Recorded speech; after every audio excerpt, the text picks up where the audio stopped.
வந்து கஷ்டப்பட்டு வந்தவருங்க. Bring a chair. He stood up and said, please sit down. He doesn't need to do that. On screen, off screen. Fake பண்ண மாட்டார். இவன் ரொம்ப நல்லவன் போல இருக்கு, இவனுக்கு நம்ம ஒரு 3 வரத்தை கொடுக்கலாம் அப்படின்னு ஒரு நல்லவங்கிட்ட வந்து அந்த கடவுள் கேட்கலாம். அப்பா ஊரெல்லாம் உன்னை பத்தி பெருமையா பேசுது, நான் ஒரு 3 வரம் தரலான்னு இருக்கேன், அந்த வரத்தை நீங்க வாங்கிக்கிறியான்னு. சரி சொல்லுங்க அப்படின்னா, யாரு பசின்னு வந்து உங்கள்ட்ட சொல்றாங்களோ நீ வயிற்றுல கை வச்சுன்னா பசி போயிடும்.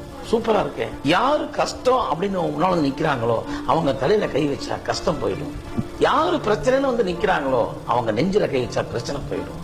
இந்த வரம் வேணுமா வேண்டாமா? சூப்பர் வரமாச்சாங்க, கொடுங்க 3ஐயும் கொடுங்க அப்படின்னு வாங்கிட்டார். வாங்கினதுக்கு அப்புறம் அவங்க சொன்னாங்க, எனக்கு இன்னொரு வரம் தருவீங்களா? கடவுள் கேட்டார், 3 வரத்தையே வேண்டாம், இன்னொரு வரம் எக்ஸ்ட்ரா கேட்கவே இருக்கு. இதையெல்லாம் நான் தான் செஞ்சேன்னு தெரியாம இருக்கிறதுக்கு ஒரு வரம். நான் எதுக்கு சொன்னேன்னா, எத்தனையோ நல்ல விஷயங்களை செஞ்ச அஜித் அவர்கள் இப்போது வரைக்கும் தான் செஞ்ச அப்படிங்கிற விளம்பரத்தை இதுவரைக்கும் அவர் தேர்ந்ததே இல்லை, கேள்விப்பட்டதும் இல்லை.